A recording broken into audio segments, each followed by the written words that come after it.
ஆதியாகமம் 26ஆம் அதிகாரம் வசனங்கள் 1, 2, 3 நம்ம சேர்ந்து வாசிப்போம். We are going to read this together. ஆபிரகாமின் நாட்களில் உண்டான பஞ்சத்தை அல்லாமல் பின்னும் ஒரு பஞ்சம் தேசத்தில் உண்டாயிற்று. அப்பொழுது ஈசாக்கு பெலிஸ்தருக்கு ராஜாவாகிய அபிமெலேக்கினிடத்தில் கேராருக்கு போனான்.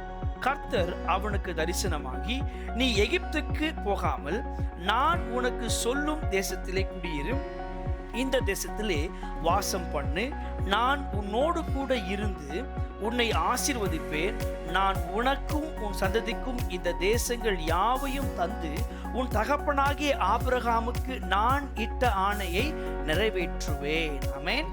அப்ப இந்த கதை ஆரம்பிக்கிற நேரத்திலேயே the story begins with a famine. அப்ப இந்த அதிகாரம் ஆரம்பிக்கிற நேரத்திலேயே வசனம் சொல்லுது, இங்க ஒரு பஞ்சம் உண்டாயிற்று. Sometime our life begins with famine. It all started with some famine. ஏதோ ஒரு நாள்ல பஞ்சத்துல, தமிழ்ல சொல்லுவாங்க பஞ்சத்துல அடிபட்ட.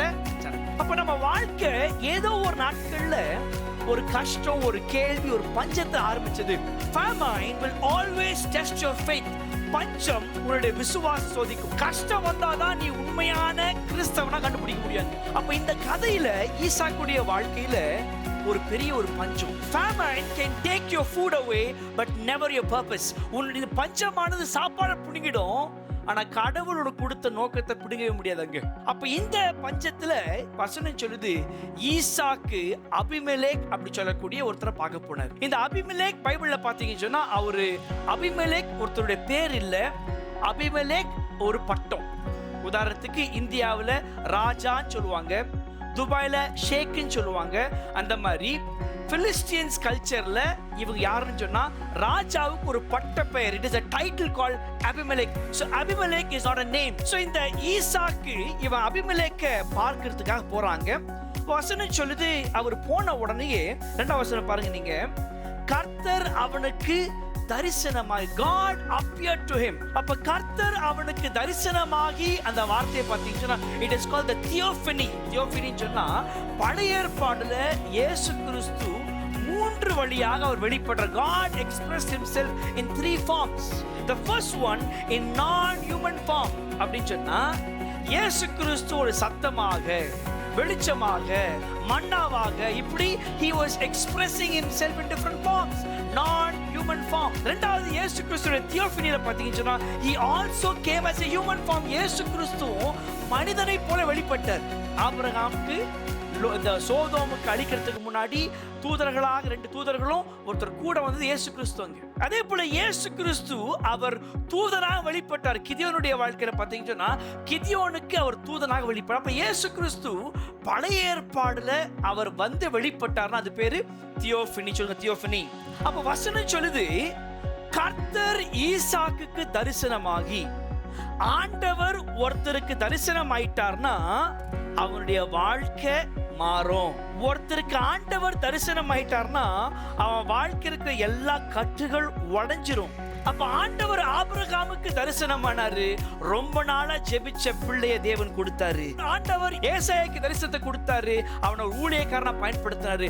ஆண்டவர் யாருக்கெல்லாம் தரிசனம் ஆகிறாரோ அவங்கள கடவுள் பயன்படுத்துவார். When God comes and visits you, he always wants to use you, my friend.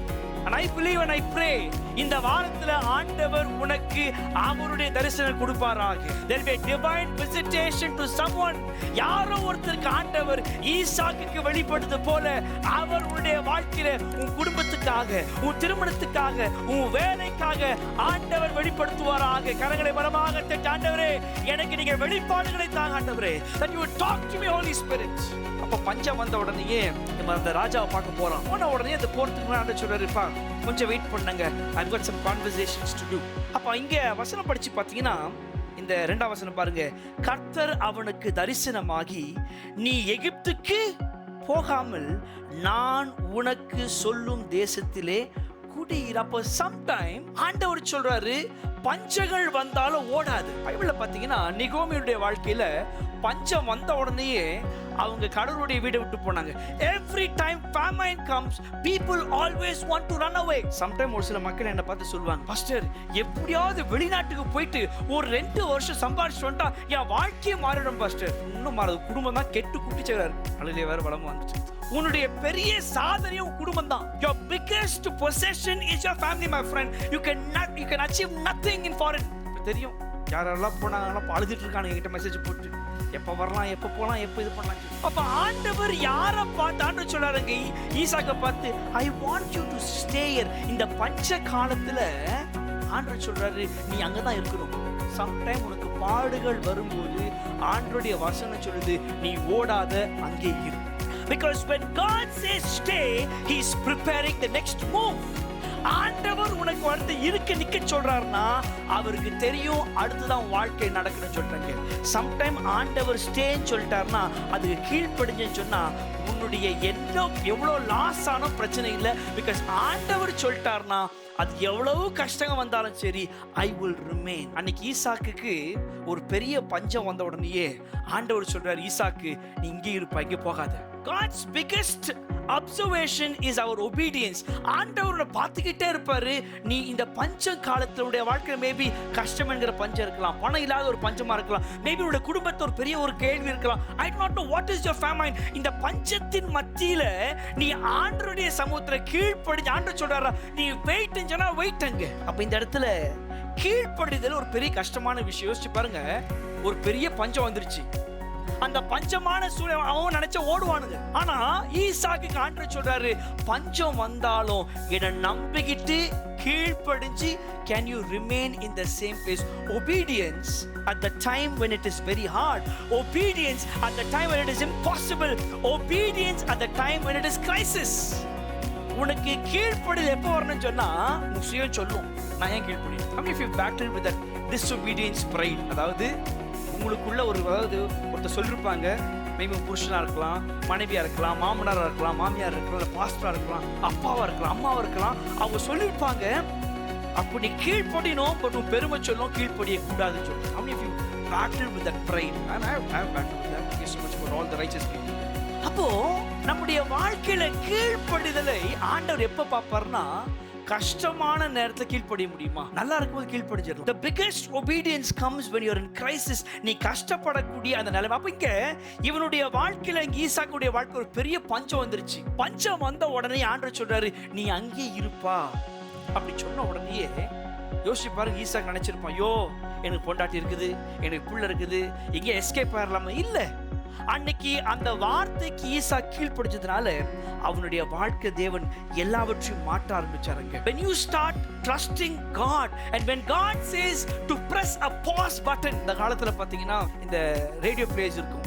அந்த ரேடியோ பிளேயர்ஸ்ல வந்துட்டு ரிவைண்ட் பட்டன் இருக்கும், அப்புறம் பாஸ் பட்டன் இருக்கும், ஃபார்வர்ட் பட்டன். அந்த காலத்துல VCRலாம் இருக்கும். How many of you remember that VCR old cassettes?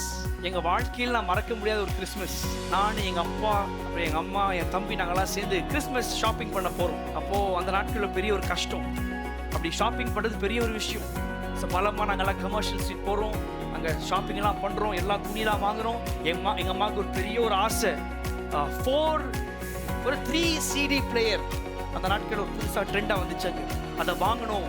சரி எங்க அப்பா அப்படி சேர்த்து வச்சு சரி வாங்கிடலாம் சொல்லிட்டு துணி வாங்கியாச்சு, 3 CD பிளேயர் வாங்கியாச்சு, எல்லாம் வாங்கி சந்தோஷமா வந்துட்டு இருக்கிறோம்.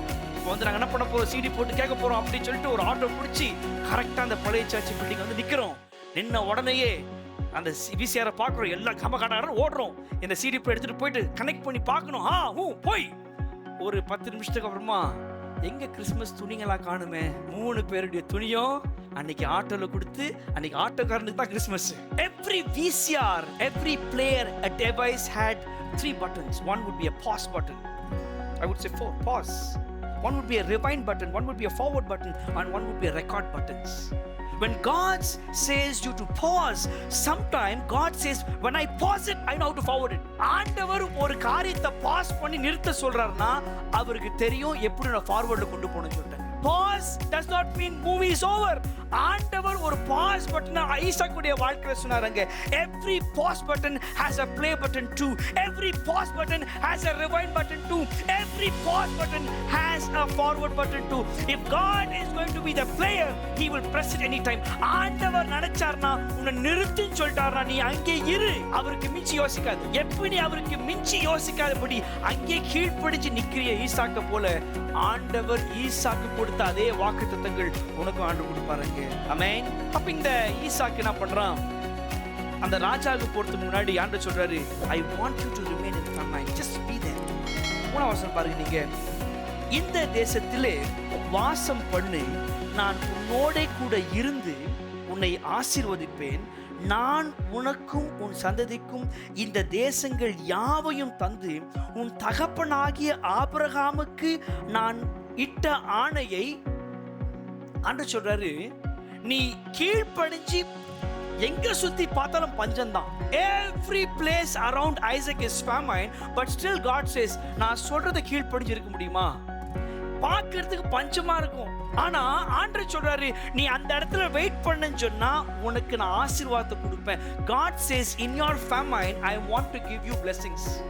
அப்ப அந்த இடத்துல இருந்த ஒரு வசனம் சொல்லுது, மூணாவது வசனத்துல பாத்தீங்கன்னு சொன்னா, உன்னை ஆசீர்வதிக்கிறது மாத்திரம் இல்ல, உங்க அப்பாவுக்கு நான் என்ன சொன்னனோ நிறைவேற்றுவானுங்க. Can you imagine? When you remain where God wants you to be, God gives you the promises what he gave it to your parents. உங்க அப்பா அம்மாவுக்கு ஆண்டவர் என்ன வாக்குத்தத்தங்களை கொடுத்தாரோ உனக்கு ஆண்டவர் கொடுப்பாரு, நீ கீழ்ப்படிஞ்சு சொன்னாங்க. அப்ப யோசிச்சு பாருங்க, there are some promises you never prayed for. There are some promises your parents prayed for you. ஒரு சில வாக்குத்தத்தங்களை நீ ஜெபிக்கல, உன்னுடைய அப்பா அம்மா உனக்காக ஜெபம் பண்ணாங்க. அப்போ அந்த அப்பா அம்மா ஜெபிச்சதுனாலதான் இன்னைக்கு நீங்க இருக்கிற. அப்ப அந்த அப்பா அம்மாவுக்கு ஆண்டவர் கொடுத்த பெரிய வாக்குத்தத்தங்கள் உனக்கு எப்ப வரும் சொன்னா, நீ கர்த்தருக்கு கீழ்ப்படிஞ்சு சொன்னா. If you can obey God, there are unseen prayers, unseen promises. நீ ஜெபிக்காத ஜெபங்கள், உன் பெற்றோர்கள் ஜெபித்த ஜெபங்கள் உனக்காக ஆண்டவர் நிறைவேற்றுவாரு, நீ கீழ்ப்படிஞ்சு இருந்தேன்னு சொன்னாங்க. In fact, you should praise God for all your parents who are prayer warriors. அநேக நபர்களுடைய வாழ்க்கையில அவங்க அப்பா அம்மா அவங்களுக்கு பெரிய ஒரு ஜெப வீரன். அப்ப அந்த அதிகாரத்துல ஈசாக்கு என்ன பண்றான்? கீழ்ப்படிறான். கீழ்ப்படிஞ்சு முடிஞ்ச உடனேயே ஆண்டவர் சொல்றாருப்பா, உனக்கு மாத்திரம் இல்ல, உங்க அப்பாவுக்கு கொடுத்த அதே ஆசீர்வாதம் உனக்கும் கொடுப்பானுங்க. அப்படி சொல்லி 7ஆம் வசனம் பாருங்க. I want you to move to the verse 7. 7ஆம் வசனம் பாருங்க நீங்க.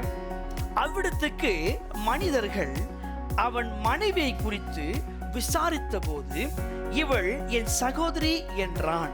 ரெபேக்காள் பார்வைக்கு அழகுள்ளவனானபடியால் அவ்விடத்து மனிதர்கள் அவள் நிமித்தம் தன்னை கொல்லுவார்கள் என்று பண்ணி அவளை தன் மனைவி என்று சொல்ல. யோசிச்சு பாருங்க, ஈசாக்கு வெளியூர்காரன். இந்த வெளியூர்காரன் என்ன பண்ணிட்டான்னா, இவரு குடும்பத்தோட சேர்ந்து வராரு கெரார் அப்படின்னு சொல்லக்கூடிய பிலிஸ்தீன் இடத்துல. அங்க வந்த உடனேயே ஆண்டவர் என்ன பண்றாரு, ஒரு பஞ்சம் வந்துருச்சு. சோ பஞ்சம் வந்த உடனேயே அங்க இருக்க சொல்றாரு, இவனை கீழ்ப்படிஞ்சு இருக்கிறான். ஆனா அந்த பிலிஸ்தீன்ஸ் என்ன பண்றாங்கன்னா, அவன் கூட இருக்கிறவனுடைய வைஃப், அந்த வைஃப் பேர் அதுங்க ரெபேக்காள். சொல்லுங்க ரெபேக்காள். ஈசாக்குன்னு சொன்னா அவன் பேருக்கு அர்த்தம் laugh. The word Isaac means laugh. சிரிக்கிறவர்கள், சிரிக்கிறவன். இவனுக்கு ஏன் சிரிக்கிறவன் பேர் வச்சாங்கன்னா, ஆபிரகாமு குழந்தை இல்லாத போது ஆபிரகாம தேடி 3 பேர் வராங்க, கடவுளுடைய தூதருங்க. வந்து சொல்றாங்க, ஆபிரகாம் உனக்கு குழந்தை பிறக்க போகுது. டக்குன்னு அம்மா சிரிக்கிறாங்க. அப்போ கடவுள் சொல்றாரு, உன் பொண்டாட்டி சிரிக்குது, அதனால உனக்கு ஒரு பிள்ளை பிறக்கும். அந்த பிள்ளைக்கு பேரு லாஃப்டர், சிரிப்பு, ஐசக். இந்த ஈசாக்குக்கு ஒரு மனைவி தான் ரெபேக்காள். The word Rebecca, it simply means someone who binds people, someone who keeps always together. அப்ப இந்த ரெபேக்காள் ரொம்ப அழகா இருக்கிறாங்க. நான் பொதுவாகவே நான் இன்னைக்கு தான் பேசிக்குவோம், ஏன் இந்த கருப்பா இருக்கிற பையன்களுக்கு வெள்ளையான பொண்ணு தான் கிடைக்கும்? அது என்னதான் தெரியல. வெள்ளையான பொண்ணுங்களுக்கு சாய்ஸ் எப்பவுமே எந்த பக்கம் போகும்? கருப்புக்கு தான் போகும். அதே போல பாத்தீங்கன்னு சொன்னா கருப்பான பொண்ணுங்களுக்கு அது என்னதான் தெரியல சாய்ஸ். அது எப்படிதான் அமைதுன்னு தெரியறது இல்லங்க. அப்போ பாத்திருப்பீங்க இல்லையா, சம்டைம் பெண்கள் ரொம்ப ஞானமா ஷார்ப்பா இருப்பாங்க, அவங்க பிக்கப் பண்ண எல்லாரும் டம்மியா இருக்கும். பாத்திருக்கீங்களா? அப்படி ரொம்ப ஷார்ப்பா இருப்பாங்க பொண்ணுங்க, ஹஸ்பண்ட் டியூப்லைட் மாதிரி இருப்பானுங்க. ரேரா தான் அமைஞ்சிருக்கும். ஈசாக்கு ரெபேக்காளுடைய matching. ரெபேக்காள் was beautiful, bold and brilliant. பார்க்கிறதுக்கு அழகானவர் ரெபேக்காள். இந்த ரெபெக்காள் கடின உழைப்பாளி. she was also bold enough to do everything. இந்த ரெபெக்காள் அவ கடின உழைப்பாளி மாத்திரம் இல்ல, இந்த ரெபெக்காள் ஈசாக்கோடு வாழ்ந்தாங்க. சோ இவங்க என்ன பண்றாங்கன்னா ஒரு ஊருக்கு போறாங்க. அந்த ஊருக்கு போன உடனே அந்த ஊர்ல இருக்க எல்லா ஆம்பளைங்க யார் மேல கண்ணு? எனக்கு ஆச்சு அந்த மாதிரி. கல்யாணம் ஆயிடு முடிச்சு ஒரு மாசத்துக்கு அப்புறமா நாங்கெல்லாம் நானும் என் ஒய்ஃபும் போயிட்டு இருக்கோம் பாம்பேக்கு ட்ரெயின்ல. அப்போ நான் என் ஒய்ஃப் முன்னாடி நின்று இருக்கிற உட்காந்துட்டு இருக்கிறாங்க. அங்கேருந்து ஒரு பையன் பார்த்துக்கிட்டே இருக்கிறான். எப்படி இருக்கும் உங்களுக்கு? அங்கே கல்யாணம் அப்பதான் ஆயிருக்குது, ரத்தம் கொதிக்கும். அது எப்படா பாப்பா என் பொண்டாடி தூங்கிட்டாங்க, நைட்டு போல நான் தூங்கல, நான் அவனே பார்த்துட்டு இருக்கிறேன். அவன் பார்த்துக்கிட்டே இருக்கிறான், முளைச்சிட்டு இருக்கிறான். நம்ம வேற பாஸ்டா இருக்கோம் இல்லையா, ஞானமா இருக்கணும், எதுவுமே நம்ம பண்றது ஞானமா இருக்கணும். ஸோ ஃபுல் நைட்டு அன்னைக்கு நைட் ப்ரேயர் தான் எனக்கு. அங்கே ட்ரெயின் ஃபுல்லாகவே முடிச்சு காலையில் அந்த அம்மா ஒன்றும் தெரியல. ரொம்ப நாளுக்கு அப்புறமா மன ஆதங்கத்தில் சொல்லிட்டுறானுங்க. அன்னைக்கு ரெபெக்காக்கு இப்படி தான் நடந்துச்சாங்க. ஸோ ஈசாக்கு அவன் என்ன பண்றான்னா அந்த ஊர்ல சொல்றான் என் ஒய்ஃப் இல்ல அவங்க என் தங்கச்சின்னு சொல்லிட்டு. இப்போ ஈசாக்கு அவன் ஒய்ஃபை தங்கச்சின்னு சொல்றதுக்கு இந்த பேட்டர்னை எப்படி கண்டுபிடிச்சான்? ரிவைண்ட் பட் அனுப்பி பாத்தீங்கன்னு சொன்னா ஆபிரகாமும் பாத்தீங்கன்னா இதே மாதிரி அவன் ஒய்ஃப் சாராள தங்கச்சின்னு சொல்றான். That means what you are going to say is going to influence people around you. நீ என்ன பேசுறியோ என்ன செய்றியோ உன் பிள்ளைங்க செய்வாங்க. அப்ப நீ எப்படிப்பட்ட பேச்ச உன் பிள்ளைக்கு முன்னாடி பேசுறியோ உன் பிள்ளை அப்படிதான் பேசும். அன்னைக்கு ஆபிரகாம் சாராள பார்த்து தங்கச்சின்னு சொன்னா அதே மாதிரி அதே மிஸ்டேக்க அவன் பிள்ளையும் பண்றான். That means உன்னுடைய வாழ்க்கையில நீ என்ன பேசுறியோ உன்னுடைய நெய்பர் சுத்தி இருக்கிற மக்களை அது பாதிக்கும். நீ என்ன பேசுறியோ என்ன யோசிக்கிறியோ உன் வேலையில மக்களோட பார்ப்பாங்க. They all keep observing your action because your action are often copied by those who are close to you. உன் கூட நெருக்கமா இருக்கிற மக்கள் உன்னை க்ளோஸ் பண்ணி பார்த்துட்டே இருந்தானா அப்படியே பண்ணுவாங்க. நான் காலேஜ் படிக்கிற நேரத்துல ஒருத்தர் இருந்தார், அவர் பேர் டேனியல் சார். அவர் இப்படி ரூமுக்கு போன உடனே எப்பவுமே அவர் போன உடனே எப்ப பேசுறாலும் ஸோ நாங்க எல்லாம் வெளியே வந்தோடனே அதே போல என் காலேஜ்ல ஒருத்தர் இருந்தார், சாம் சார் ஒருத்தர் இருந்தார், இங்கிலீஷ் கற்றுக் கொடுப்பாரு. அவர் என்ன பேசுனாலும் ஆனா இப்படி இப்படி பண்ணுவார். அதை பார்த்து பார்த்து எல்லா பசங்க வந்த உடனே இப்படி இப்படி பண்ணிட்டு இருந்தோம். கொஞ்ச நாளைக்கு எனக்கு பழக்கமா மாறிடுச்சு இப்படி இப்படி இப்படின்னு. சம்டைம் மை வைஃப் சொல்ல ஏங்க இப்படி இப்படி பண்றீங்க?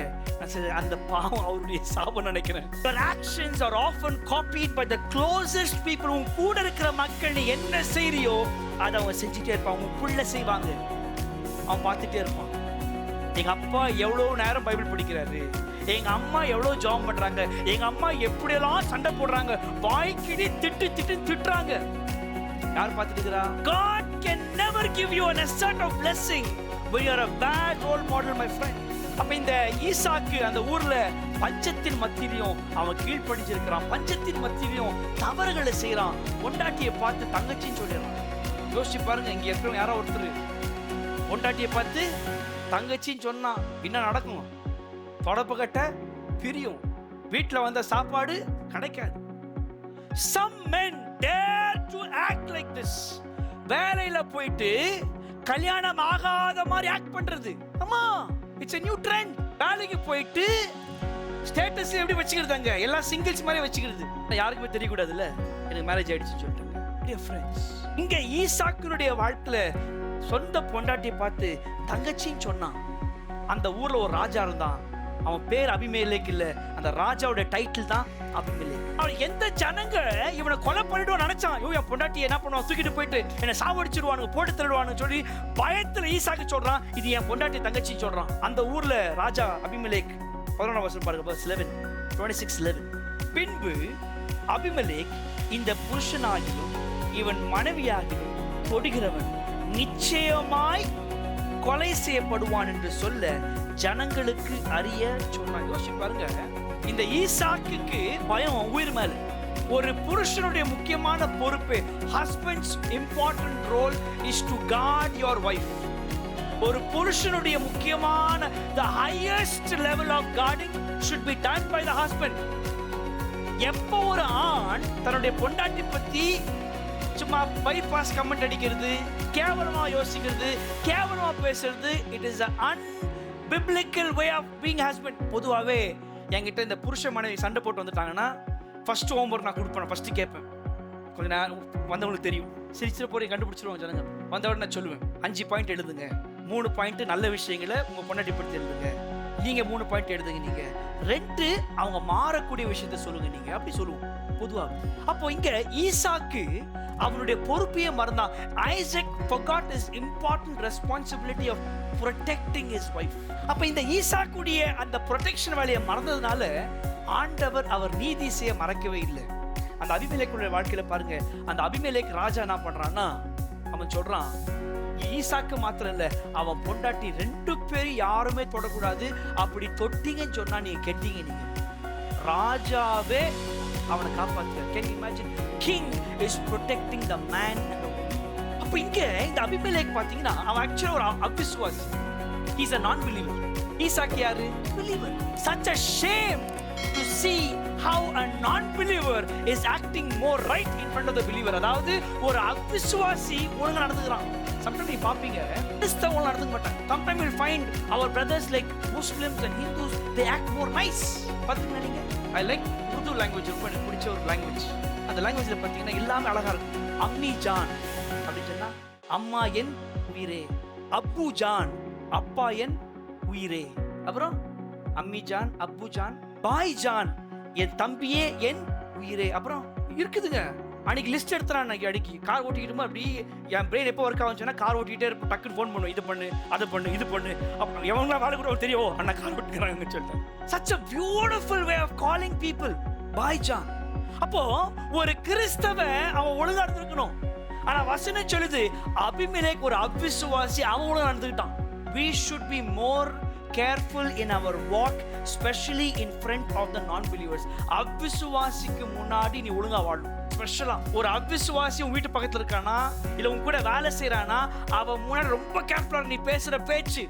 You can't take part in halka jokes. பாத்தீங்க ஒரு சில மக்கள் அங்க கீழ்த்தரமான ஜோக் என்ஜாய் பண்ணுவாங்க, ரொம்ப degraded low graded jokes, and they enjoy it. When you start enjoying, you lose the right to share the gospel. நீ எப்ப நீ low grade jokes என்ஜாய் பண்றியோ, நாளைக்கு நீ இயேசு பத்தி சொன்னா அவங்க கேட்க மாட்டாங்க. இப்போ இந்த ஈசாக்கு அந்த பஞ்சத்துல கீழ்ப்படிஞ்சான், ஈசாக்கு தவறுகளை செஞ்சான், ஈசாக்கு ஆண்டவர் காப்பாத்தினாரு. ஆனா அப்படி செஞ்சதுனால வசனம் சொல்லுது, வசனங்கள் 13 பாருங்க. I want you to observe verse 13.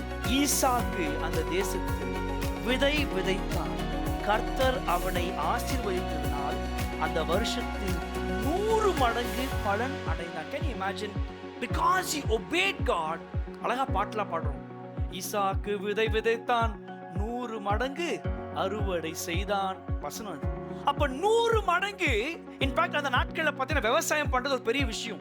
அந்த நாட்கள்ல விவசாயம் பண்ணி 10 மடங்கு 10-fold கிடைச்சாலும் பெரிய விஷயம். ஆனா வசனம் சொல்றது 100 மடங்கு ஆண்டவர் அவனுக்கு ஆசீர்வாதங்களை கொடுத்தாரு.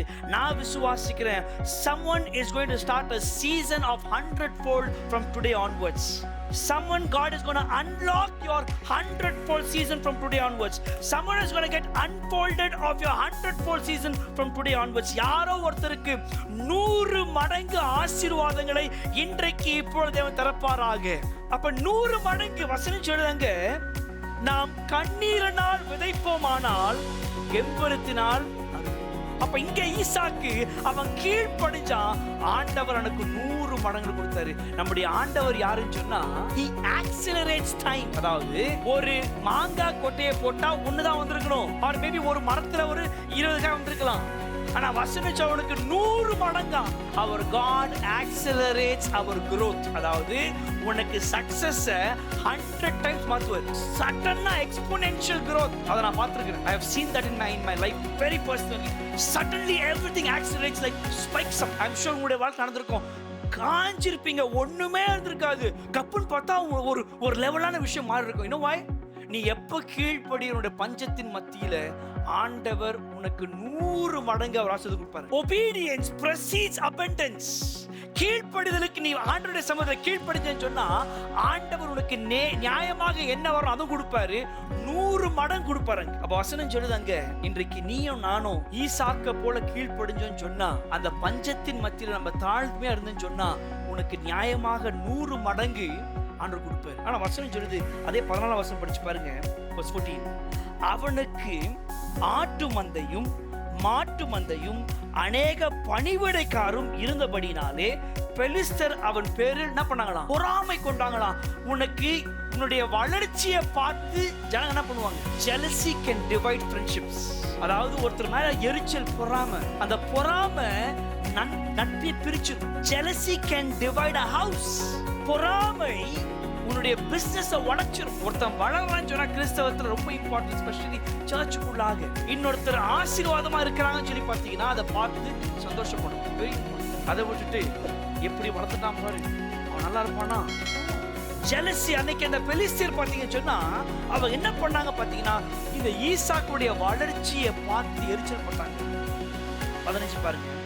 அவன் தகப்பனாகிய ஆபிரகாமின் நாட்களில் அவனுடைய வேலைக்காரர் வெட்டின துருவுகளை எல்லாம் தூர்த்த மண்ணினால் நிரப்பிப்பட்டார்கள். அதாவது என்ன பண்ணாங்கன்னா, கோபத்தினால எரிச்சல்னால ஈசாக்குடைய அப்பா கிணறு நோண்டி வச்சிருந்தார். அந்த கிணறு எல்லாத்தையும் மூடிட்டாங்க. அந்த நாட்கள்ல கிணறு மூடுறது பெரிய பாவம். ஏன்னா கிணறு வெட்டுறதே ரொம்ப கஷ்டம், தண்ணி கிடையாது பெரிய கஷ்டம். அப்ப கிணறு ஒரு முக்கியமான சொத்து மாதிரி. அப்ப ஆபிரகாம் வெட்டின அந்த கிணற இவன் கோவந்திரிச்சு பெலிஸ்தருக்கு. டேய், இவனுக்கு ஏன் கோவந்திரிச்சுன்னு சொன்னா, எப்படா வெளியூருக்காரன் வந்து இங்க செட்டில் ஆகி பணத்தை வளர்ந்துட்டான்? How can someone come from other place and become so filthy rich? வசனம் சொல்லுது, 3 முறை ஈசாக்கு அவன் கிணறு நோண்டா. 3 முறை. அந்த மூணு முறைக்கு பேரை வச்சிருக்காங்க. எசேக் அப்படி ஒன்னு பேர் வச்சு, செத்னான்னு சொல்லி பேர் வச்சிருக்காங்க. 3 முறை வெட்டுறாங்க, 3 முறை சண்டை போடுறாங்க. யோசிச்சு பாருங்க, ஒரு முறை வெட்டி மூடிட்டானா கோபம் முறை வராதா? 2வது முறை வெட்டினா என்ன பண்ணுவோம் நம்ம? டேய், கிணற வெட்டுவோம் உன்னையும்.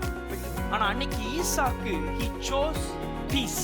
அதாவது அன்னைக்கு ஈசாக்கு தேர்ந்தெடுத்தான், எவ்வளவு நான் வெட்டினாலும் நீ சண்டை போட்டு வந்தாலும் நான் விட்டு கொடுத்து போய் சொல்லுவாங்க. கெட்டு போறவங்க விட்டு கொடுக்க மாட்டாங்க, விட்டு போறவங்க கெட்டு போறாங்க. அப்ப இன்னைக்கு கிறிஸ்தவர்கள் உன்னுடைய சமாதானத்தை விட்டுறணும். சம்டைம் ஒருத்தன் அதிகமா காசு சாப்பிட விட்டுறணும். You should never involve in cheap businesses. You should allow. பைபிள்ல பாத்தீங்கன்னா ரூத்துடைய வாழ்க்கையில போவாஸ் என்ன பண்ணுவான்? அவன் அலோவ் பண்ணா எக்ஸ்ட்ரா வளரட்டும், சாப்பிட்டோம், no problem. Sometime you should allow people to take extra mileage, no problem, பிரச்சனை இல்லை. அப்ப வசனம் சொல்லுதாங்க, இவனுடைய எரிச்சல் மேல அவங்க ஒவ்வொரு கிணறத்தையும் என்ன பண்ணாங்க? சண்டை போட ஆரம்பிச்சாங்க. வசனம் சொல்லுது, இந்த ஈசாக்கு அவன் அமைதலாக காத்திருந்தான். Isaac remained patient because patience will always bring people to you. அதாவது எப்ப நீ பொறுமையா இருக்கிறியோ மக்கள் உன்னை தேடி வருவாங்க. வசனம் சொல்லுதாங்க, இவனுடைய பொறுமையை பார்த்து பெலிஸ்தியர்கள் சமாதானம் பண்ணார்களாம். பாருங்க 22 வசனம் பாருங்க நீங்க. 22. பின்பு அவ்விடம் விட்டு பெயர்ந்து போய் வேறொரு துருவை வெட்டினான். அதை குறித்து அவர்கள் வாக்குவாதம் பண்ணவில்லை. அப்பொழுது அவன், நாம் தேசத்தில் பழுகும்படிக்கு இப்பொழுது கர்த்தர் நமக்கு இடம் உண்டாக்கினார் என்று சொல்லி அதற்கு ரெகோபோத் சமாதானம். Rehoboth means peace. அப்போ 3 முறை அவன் வெட்டின ஒவ்வொரு கிணறு. sometime people will destroy all your efforts. அப்ப கிறிஸ்தவர்கள், உனக்கு நீ கஷ்டப்பட்டு உடைச்ச அநேக கிணறுகளை மக்கள் உடைப்பாங்க, மூடுவாங்க. நீ சமாதானம் இருக்க முடியுமா? இன்னைக்கு நம்ம எப்படியாவது வாக்குவாதம் பண்ணோம், நம்ம நியாயத்தை கேட்டு தீர்க்கணும். இல்லைங்க சார், சம்டைம் உன் நியாயத்தை கேட்காது. Sometimes don't ask your justice, just leave it to God. Sometimes let God fight for you. ஏன் எல்லாத்தையுமே நீ எடுத்து பேசுற? Sometimes நீ allow பண்ண, ஆண்டவர் எனக்காக நியாயம் பண்ணட்டுமே, எல்லாத்தையும் தட்டி கேட்க தேவையில்லை. Sometimes நீ விட்டுருப்பா, தட்டவே வேண்டாம். ஆண்டவர் தட்டினாரா எல்லா மக்கள் மாறிடுவாங்க. ஈசாக்கு விதைத்தான், 100 மடங்கு அறுவடை செலன். அப்ப இந்த வாரத்தினுடைய மனப்பாட வசனம், இந்த வசனத்தை மறக்காம நீங்க மனப்பாடம் பண்ணலாம். 26ஆம் அதிகாரம் வசனங்கள் 14 பார்த்தீங்கன்னு சொன்னாங்க, ஈசாக்கு விதைத்தான், கர்த்தர் அவனை ஆசீர்வதித்து 100 மடங்கு கொடுத்தார்.